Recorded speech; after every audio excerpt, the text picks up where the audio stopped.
ಮಾಲಗತ್ತಿ, ಕೋಲಾರ ಲೋಕಸಭಾ ಸದಸ್ಯರಾದ ಮಲ್ಲೇಶ್ ಬಾಬು, ಶ್ರೀನಿವಾಸಪುರ ಶಾಸಕರಾದ GK Venkatashivareddy, MLC Govindaraju, MLC Anil Kumar, Kolar ನಗರಸಭಾ ಅಧ್ಯಕ್ಷರಾದ ಲಕ್ಷ್ಮೀದೇವಮ್ಮ ಕುರಿಗಳ ರಮೇಶ್, ಜಂಟಿ ನಿರ್ದೇಶಕರಾದ ಅಶೋಕ್ ಚಲವಾದಿ, ಲೋಕಸೇವಾ ಆಯೋಗದ ಸದಸ್ಯರಾದ ಕವಲಮ್ಮ, ಕೋಲಾರ ಜಿಲ್ಲಾಧಿಕಾರಿಗಳಾದ Ravi, SP Nikhil, KGF SP Shantaraju, Kolar ADC Mangala madam, AC doctor Maitri, Kolar tahsildar ನಯನ, ಸಮಾಜ ಕಲ್ಯಾಣ ಇಲಾಖೆ ಜಂಟಿ ನಿರ್ದೇಶಕರಾದ ಜಿ ಶ್ರೀನಿವಾಸ್, ಹಿರಿಯ ಸಾಹಿತಿಗಳು, ದಾಸಂಸ ಸಂಸ್ಥಾಪಕ ಮುಖಂಡರುಗಳು ಆದ ಕೋಟಿಗನಾಳಿ ರಾಮಯ್ಯ, ದಾಸಂಸ ಹಿರಿಯ ಮುಖಂಡರಾದ ಚಿಂತಾಮಣಿ ಎನ್ ಮುನಿಸ್ವಾಮಿ, ಖ್ಯಾತ ಕಲಾವಿದರಾದ ಮುಖವೇಣಿ ಆಂಜಿನಪ್ಪ, ಪಿಚ್ಚಳ್ಳಿ ಶ್ರೀನಿವಾಸ್, ಕನ್ನಡ ಮತ್ತು ಸಂಸ್ಕೃತಿ ಇಲಾಖೆ ಸಹಾಯಕ ನಿರ್ದೇಶಕರಾದ ವಿಜಯಲಕ್ಷ್ಮಿ ಮುಂತಾದ ಅನೇಕ ರಾಜ್ಯ ಮಟ್ಟದ ಜಿಲ್ಲಾ ಮಟ್ಟದ ಅನೇಕ ಗಣ್ಯರು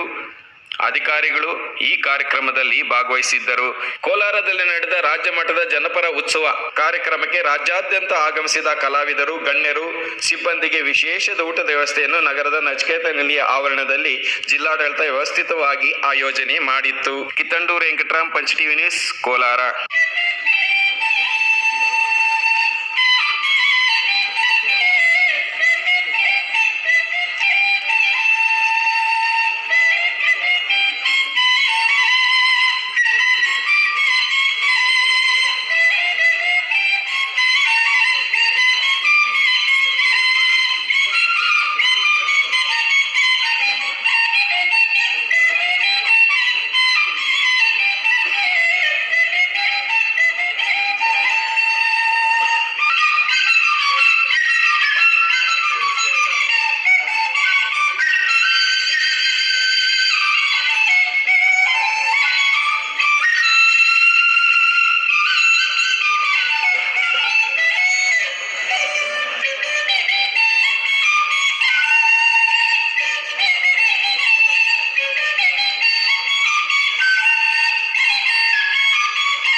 ಸಾರ್ವಜನಿಕ ಸೇವೆಯಲ್ಲಿ ಅವರು ಬೆಳಗಲಿ ಎನ್ನುವಂತಹ ಹಾರೈಕೆ ಆಶಯ ನಮ್ಮೆಲ್ಲರದ್ದು ಹೌದು.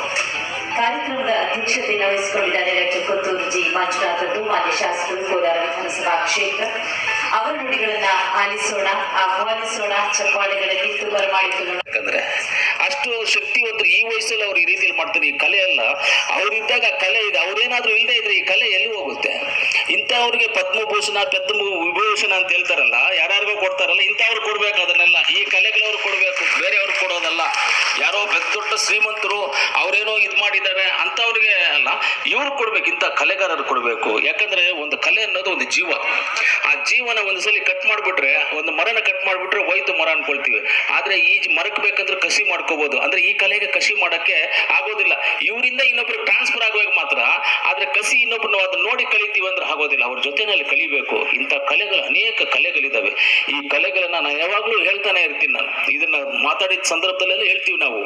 ಆ ರೀತಿಯಲ್ಲಿ ಅದು ಕೋಲಾರ ಜಿಲ್ಲೆಗೆ ಒಂದು ವಿಪರೀತವಾದಂತ ಒಂದು ಕಲೆ ಇದೆ. ಕೋಲಾರ ಜಿಲ್ಲೆಗೆ ಬೆಟ್ಟ ಗುಡ್ಡಗಳು, ದೇವಸ್ಥಾನಗಳು.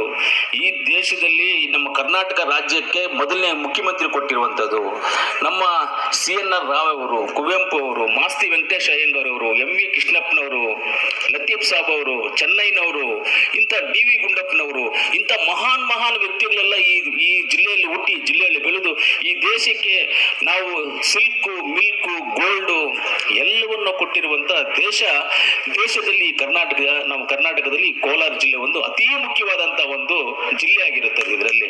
ಆದ್ರೆ ಕೋಲಾರ ಅಂತ ಹೇಳಿದ್ರೆ ಹೋರಾಟಕ್ಕೆ, ವಿದ್ಯಾವಂತರಿಗೆ, ಲಾಯರ್ಗಳಿಗೆ, ರಾಜಕಾರಣಿಗಳಿಗೆ ಜೇನಿನ ಗೂಡಿದ್ದಂಗೆ ಕೋಲಾರ. ಜೇನಿನ ಗೂಡು ಎಷ್ಟು ಸೈಲೆಂಟ್ ಆಗಿರುತ್ತೆ, ಕೋಲಾರ ಜಿಲ್ಲೆಯವರು ಅಷ್ಟು ಸೈಲೆಂಟು. ಈ ಕಲೆಗಳು ಹೋರಾಟಕ್ಕೆ ಅಂತ ಬಂದಾಗ ಜೇನು ಎದ್ದು ಆಚೆ ಬಂದ್ರೆ ಏನ್ ಮಾಡುತ್ತೆ, ಆ ತರ ಹೋರಾಟಕ್ಕೆ ಸ್ಟ್ರಾಂಗ್ ಆದಂತ ಒಂದು ಜಿಲ್ಲೆ ಯಾವ್ದನ್ನ ಅಂದ್ರೆ ಅದು ಕೋಲಾರ ಜಿಲ್ಲೆನೆ ಅಂತ ನಾನು ಹೇಳೋದಕ್ಕೆ ಇಷ್ಟಪಡ್ತೀನಿ. ಆ ಊರಿಗೆ ಹೋಗ್ಬೇಕು, ನಿನ್ನ ಕಲೆಯನ್ನ ಅಲ್ಲಿ ಪ್ರದರ್ಶನ ಮಾಡಬೇಕು. ಇಂಥವ್ರಿಗೆ ಸರ್ಕಾರಿ ನೌಕರರು, ಇಂಥವ್ರು ಸರ್ಕಾರಿ ಎಂಪ್ಲಾಯ್ಸ್ ಅಂತ ಮಾಡ್ಕೋಬೇಕಾಗ್ತದೆ. ಇಂಥ ಕಲೆಗಳು ತಮಟೆ ಹೊಡೆಯೋರು, ಆವಾಗೆಲ್ಲ ನಾವು IB ಹತ್ರ ಬರ್ತಾ ಇದ್ದ, ಯಾರೋ ತಮಟೆ ಹೊಡಿತಾ ಇದ್ರಪ್ಪ ಹುಡುಗರು, ಅವನ ತಲೆ ಯಾವ ಕಡೆ ಹೋಗ್ತಾ ಇದ್ವು, ಕಾಲು ಅಷ್ಟು ಫಾಸ್ಟ್ ಆಗಿ, ಅಷ್ಟು ಕ್ಲೀನ್ ಆಗಿ ತಮಟೆ ಹೊಡ್ಕೊಂಡು ಹೋಗ್ತಾ ಇದ್ದೆ. ಖುಷಿ ಆಯ್ತು ನಮಗ್ ನೋಡಿ. ನಾನು ನಮ್ಮ ಮುನಾಂಜಿಗೆ ಹೇಳ್ದೆ, ಅಲ್ಲಿ ತಮಟೆ ನೋಡಪ್ಪ ಹೆಂಗ್ ಹೊಡಿತಾ ಇದ್ದಾರೆ ಅಂತ ಹೇಳ್ದೆ ನಾನು. ಆ ತರ ಆ ಕಲೆಗಳನ್ನ ನಾವು ಮರಿಬಾರ್ದು. ಕಲೆ ಹೆಂಗೆ ಅಂದ್ರೆ ನಮ್ಗೆ ತಂದೆ ತಾಯಿ ಇದ್ದಂಗೆ. ಅದರಿಂದ ಇವತ್ತು ಕಲೆಯನ್ನ ನೋಡುವವರು, ವೀಕ್ಷಣೆ ಮಾಡೋರು ನಾವೆಲ್ಲ ವೇದಿಕೆ ಮೇಲೇನೆ ಇದೀವಿ. ಆ ಕಲೆಯನ್ನ ತೋರಿಸೋರು ಅವ್ರ ಮನೆಗಳಲ್ಲಿ ಇದ್ದಾರೆ, ಆಚೆ ಬಂದಿಲ್ಲ. ಇನ್ನ ಅವರು ಆಚೆ ಬರ್ಬೇಕಂತ ಅವರು ಈ ಕೋಲಾರ ಜಿಲ್ಲೆ ಕಲೆಗಳಿಗೆ ಅಂದ್ರೆ ಒಂಥರ ಈ ಸಂಸ್ಕೃತಿ ಇಲಾಖೆ ವತಿಯಿಂದ ನಾನು ಹೇಳೋದಿಷ್ಟೇ, ಈ ಕಲೆಗಳಿಗೆ ಕೋಲಾರ ಜಿಲ್ಲೆ ಒಂದು ಬೆಟ್ಟ ಇದ್ದಂಗೆ ಇದೆ. ಈ ಕೋಲಾರ ಜಿಲ್ಲೆ ಈ ಬೆಟ್ಟವನ್ನ ಚದರಬಾರದು. ಬೆಟ್ಟದ ಒಳಗಡೆ ಇನ್ನ ಅಷ್ಟು ಕಲ್ಲುಗಳಾಕಿ ಆ ಬೆಟ್ಟದನ್ನ ದೊಡ್ಡದು ಮಾಡಬೇಕು ಅನ್ನೋದೇ ನಮ್ಮ ಉದ್ದೇಶವಾಗಿದೆ. ಖಂಡಿತವಾಗ್ಲೂ ನಾವೆಲ್ಲರೂ ಜೊತೆಯಲ್ಲಿದ್ದು ಈ ಕಾರ್ಯಕ್ರಮ ಮಾಡೋಣ. ಮುಂದಕ್ಕೆ ಇನ್ನ ಕಾರ್ಯಕ್ರಮಗಳಿಂದ ಅತಿ ಹೆಚ್ಚು ಕಾರ್ಯಕ್ರಮಗಳನ್ನ ಮಾಡ್ಕೊಂಡು ಹೋಗೋಣ. ಆಮೇಲೆ ಇವತ್ತಿನ ಕಲೆಯನ್ನು ಉಳಿದು ಆ ತಾತಾಗೆ ನಮ್ಮ ಕಡೆಯಿಂದ ಏನಾದ್ರು ಸಹಾಯ ಬೇಕಂದ್ರೆ ನಾನು ಏನ್ ಸಹಾಯ ಮಾಡಕ್ ಬೇಕಂದ್ರೆ ಅವ್ರಿಗೆ ನಾನು ಸಿದ್ಧವಾಗಿದ್ದೀನಿ. ಅಂತವ್ರಿಗೆ ಏನ್ ಸಹಾಯ ಮಾಡ್ಬೇಕು ಅಂದ್ರೆ ಅವ್ರು ಏನು ನಮ್ಗೆ ಗೊತ್ತಿಲ್ಲ, ಅವ್ರು ಏನು ಅಂತ ಅವ್ರು ಏನು ಕೇಳಿದ್ರೆ ಅದನ್ನ ಮಾಡಕ್ಕೆಲ್ಲ ನಾವು ಸಿದ್ಧವಾಗಿದ್ದೀವಿ. ಖಂಡಿತವಾಗ್ಲೂ ಇಂಥ ಕಲೆಗಳು ಇನ್ನ ಮುಂದುವರಿಲಿ, ಇದೆಲ್ಲ ಚೆನ್ನಾಗಿರ್ಲಿ. ಇಂಥ ಕಲೆಗಾರರನ್ನ ಅಷ್ಟು ಜನ ಸರ್ಕಾರದ ಎಂಪ್ಲಾಯ್ಸ್ ಅಂತ ತಗೊಂಡ್ರು ತುಂಬಾ ಒಳ್ಳೇದು. ಯಾಕಂದ್ರೆ ಪರ್ಮನೆಂಟ್ ಆಗಿ ಇರ್ತಾರೆ, ಎಲ್ಲಿ ಬೇಕಲ್ಲಿ ಹೋಗೋದಕ್ಕೆ ಈ ಕಲೆಗಳನ್ನ ತೋರಿಸಿ, ಈ ಕಲೆಗಳನ್ನ ಸಾಯಿಸದೆ ಪ್ರಾಣದಿಂದ ಮುಂದುವರ್ಕೊಂಡು ಹೋಗ್ಬೇಕಂದ್ರೆ ಇಂಥವ್ರನ್ನ ಸರ್ಕಾರಿ ಎಂಪ್ಲಾಯ್ಸ್ ಆಗಿ ನಾವು ತಗೋಬೇಕಾಗ್ತದೆ. ಖಂಡಿತವಾಗ್ಲೂ ಇಂಥ ಕಲೆಗಳು ಇದೆಲ್ಲ ತುಂಬಾ ಬೇಕಾಗಿದೆ. ಮುಂದಿನ ದಿನಗಳಲ್ಲಿ ಇದನ್ನೆಲ್ಲ ನಾವು ಮರೀದೆ ಮುಂದುವರ್ಸ್ಕೊಂಡು ಹೋಗ್ಬೇಕು. ಮುಂದುವರ್ಸಕ್ಕೆ ಎಲ್ಲರ ಸಹಕಾರ, ಬೆಂಬಲವೆಲ್ಲ ಬೇಕಾಗುತ್ತೆ. ಅದರಲ್ಲಿ ಇದಂತ ನನಗೊಂದು ಈ ದಲಿತ ಉತ್ಸವ ಅಂತ ಯಾಕೆ ಇದಕ್ಕೆ ಹೆಸರಿಡಬಾರ್ದಾಗಿತ್ತು? ದಲಿತ ಉತ್ಸವ ಅಂತ ಹೆಸರಿಟ್ಬಿಟ್ಟು ವರ್ಷವೂ ಇದನ್ನ ಹಿಂಗೆ ಕಂಟಿನ್ಯೂ ಮಾಡ್ಕೊಂಡು ಹೋಗ್ಬೋದಾಗಿತ್ತು. ಯಾಕಂದ್ರೆ ಅಷ್ಟೊಂದು ಒಳ್ಳೆ ಉತ್ತಮವಾದಂತ ಕಾರ್ಯಕ್ರಮ. ಅತಿ ಮುಖ್ಯವಾಗಿ ಇವತ್ತು ನಮ್ಮ ನಗರಸಭೆಯವರಿಗೆ ಧನ್ಯವಾದಗಳು ಹೇಳ್ಬೇಕು. ಟೌನ್ ಎಲ್ಲ ಕ್ಲೀನ್ ಮಾಡಿದ್ದಾರೆ, ಟೌನ್ ಎಲ್ಲ ಒರೆಸಿದ್ದಾರೆ, ಟೌನ್ ಎಲ್ಲ ನೀರ್ ಹಾಕಿದ್ದಾರೆ, ಟೌನ್ ಎಲ್ಲ ಕ್ಲೀನ್ ಆಗಿ ಗುಡಿಸಿ ಕ್ಲೀನ್ ಮಾಡಿ ನಮ್ಮ ಪೌರ ಕಾರ್ಮಿಕರು, ನಗರಸಭೆಯವರೆಗೂ ನಾವು ಧನ್ಯವಾದಗಳನ್ನು ಹೇಳಿ ಇವತ್ತು ಈ ಕಾರ್ಯಕ್ರಮ ತುಂಬಾ ಉತ್ತಮವಾದಂತ ಕಾರ್ಯಕ್ರಮ. ಕೋಲಾರದ ಬಗ್ಗೆ ನಮ್ಮ DC ಅವರು ಬಹಳ ಚೆನ್ನಾಗಿ ಹೇಳಿದ್ರು. ಕೋಲಾರ ಅನ್ನದಾತ, ಎಲ್ಲ ಕಡೆ ಅನ್ನದಾತ ಅಂದ್ರೆ ಕೋಲಾರ ಚಿನ್ನದಾತನೂ ಹೌದು ಅಂತಂದು. ನನ್ನ ಹಿಂದೆ ಸಣ್ಣ ನೀರಾವರಿ ಸಚಿವನಾಗಿ ಸನ್ಮಾನ್ಯ ಸಿದ್ದರಾಮಯ್ಯ ಸಾಹೇಬರು ಈ ರಾಜ್ಯದ ಮುಖ್ಯಮಂತ್ರಿಗಳು ಇದ್ದದ್ನಾಗ ನನಗೆ ಸಣ್ಣ ನೀರಾವರಿ ಇಲಾಖೆಯನ್ನು ಕೊಟ್ಟಿದ್ರು. ಅವಾಗ ಇದೇ ಕೋಲಾರಕ್ಕೆ ನಾನು ಬಂದು ರಿವ್ಯೂ ಮೀಟಿಂಗ್ ಮಾಡಿದ ಕನಿಷ್ಠ ನೀರಿನ ಅಂತರ್ಜಲ 1300ರಿಂದ 1400ವರೆಗೂ ಹೋಗಿತ್ತು. ಇವತ್ತೇನು KC ವ್ಯಾಲ್ಯೂ ಇದೆ, ಆ KC ವ್ಯಾಲ್ಯೂ ನಾನೇ ಪ್ರಾರಂಭ ಮಾಡಿದ್ದು. ಸಿದ್ದರಾಮಯ್ಯ ಸಾಹೇಬರು ಮೇಜರ್ ಇರಿಗೇಷನ್ ಎಲ್ಲ ಮೈನರ್ ಇರಿಗೇಷನ್ ತಂಗಡಿಗೆ ಕೊಡ್ರಿ, ಅದು ಮಾಡ್ತಾನಂದು. ಅದನ್ನು ಮಾಡಿ ಇವತ್ತ ನಾನು ಹಿಂಗ ರೋಡಿಗೆ ಬಂದ್ರೆ ಎಡಕ ಬಲಕ ಕೆರೆಗೆ ನೀರು ನೋಡಿದ್ರೆ ಬಹಳ ಖುಷಿ ಅನಿಸುತ್ತೆ, ಬಹಳ ಸಂತೋಷ ಅನಿಸುತ್ತೆ. ಇವತ್ತು ಅದನ್ನು ಮೊಟ್ಟ ಮೊದಲಿಗೆ ರಾಜ್ಯದೊಳಗೆ ಪ್ರಾರಂಭ ಮಾಡಿದ ನನ್ನ ಕ್ಷೇತ್ರದೊಳಗ ಪೈಲಟ್ ಆಗಿ ಪ್ರಾರಂಭ ಮಾಡಿದೆ. ಲಿಫ್ಟ್ ಮಾಡ್ಕೆ ನೀರು ತಂದು ಕೆಲವೊಂದಿಷ್ಟು ವಿಚಾರಾಗ ನೆಗೆಟಿವ್ ಪಾಸಿಟಿವ್ ಮಾತಾಡ್ತಾ ಇದ್ದಾರೆ. ಸೆಕೆಂಡ್ರಿ ಆಗಬಾರ್ದಾಗಿತ್ತು, ಟರ್ಸರಿ ಟ್ರೀಟ್ ಆಗ್ಬೇಕಾಗಿತ್ತು. ಒಂದಂತೂ ಸತ್ಯ, ಅವತ್ತಿನ ಎಲ್ಲ ವಿಜ್ಞಾನಿಗಳ ಜೊತೆಗೆ ಇದರ ಬಗ್ಗೆ ಎಲ್ಲವನ್ನ ವಿಚಾರ ಮಾಡಿ ಮುಖ್ಯಮಂತ್ರಿಗಳು ಮತ್ತು ಕೃಷ್ಣ ಬೈರೇಗೌಡರು ಇರ್ಬೋದು ಮತ್ತು ಅದ್ರ ಜೊತೆ ನಮ್ಮ ಕೊತ್ನೂರು ಮಂಜಣ್ಣ ಅವತ್ತು MLA ಇದ್ರು, ಮೊಟ್ಟ ಮೊದಲೇ ಪ್ರಪೋಸಲ್ ಆತನಿಂದ ಬಂದದ್ದು ನನಗೆ. ಅವರೆಲ್ಲರೂ ಸೇರಿ ಕುಂತು ಪ್ಲಾನ್ ಮಾಡಿ ಇವತ್ತ ಸೆಕೆಂಡ್ ರಿಟ್ರೀಟ್ ತನಕ ಹಾಕಿದೀವಿ. ಅಂದ್ರೆ ಇದನ್ನೆಲ್ಲ ಯಾಕೆ ಹೇಳ್ತಾ ಇದ್ದೀನಿ ಅಂದ್ರೆ, ಇಲ್ಲಿ ಎಷ್ಟು ಜನ ಇರೋದು SC ST ಜನಾಂಗ. ನಾವೇನು ಎಲ್ಲರೂ ಬೇರೆ ನಮ್ಮ SC ST ಜನಾಂಗ ಅಷ್ಟೇ ನೀರು ಹೋಗುತ್ತಾನ, ಅದು ಕೆರೆ ನೀರು ಎಲ್ಲರಿಗೂ ಕೊಡ್ತೀವಿ. ಆದ್ರೂ ಒಂದು ಮಾತನ್ನ ಇಲ್ಲಿ ಹೇಳಿಕ್ಕೆ ಇಷ್ಟಪಡ್ಬೇಕು.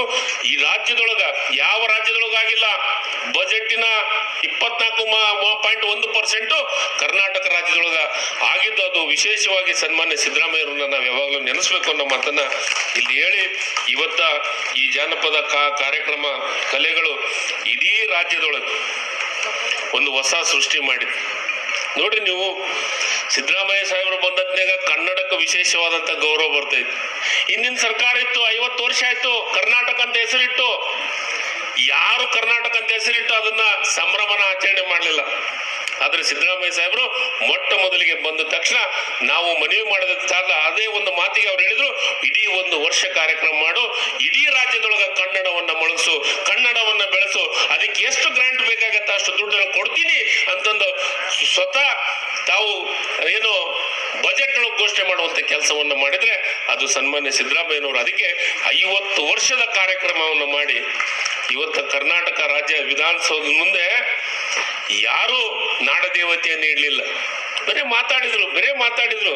ಆದ್ರೆ ಇವತ್ತು ನಾಡದೇವಿ ಪ್ರತಿಷ್ಠಾಪನೆ ಮಾಡಿ ಕರ್ನಾಟಕ ರಾಜ್ಯದೊಳಗ ಹೊಸ ಇತಿಹಾಸವನ್ನು ವಿಧಾನಸೌಧದ ಮುಂದೆ, ಅದು ಆಡಳಿತ ಸೌಧದ ಮುಂದೆ ಮಾಡಿದಂತ ಕೀರ್ತಿ ಸನ್ಮಾನ್ಯ ಸಿದ್ದರಾಮಯ್ಯನವರಿಗೆ ಬರುವಂತ ಕೆಲಸ ಆಗ್ತಾ ಇದೆ ಅನ್ನೋ ಮಾತನ್ನ ಇಲ್ಲಿ ಹೇಳಲಿಕ್ಕೆ ಇಷ್ಟಪಡ್ತೀನಿ ಬಂಧುಗಳೇ. ಈ ಉತ್ಸವಗಳು ಇನ್ನೂ ಹೆಚ್ಚು ಪರಿಣಾಮಕಾರಿಯಾಗಿ ಮಾಡುವಂತ ಕೆಲಸವನ್ನ ಮಾಡ್ತೀವಿ.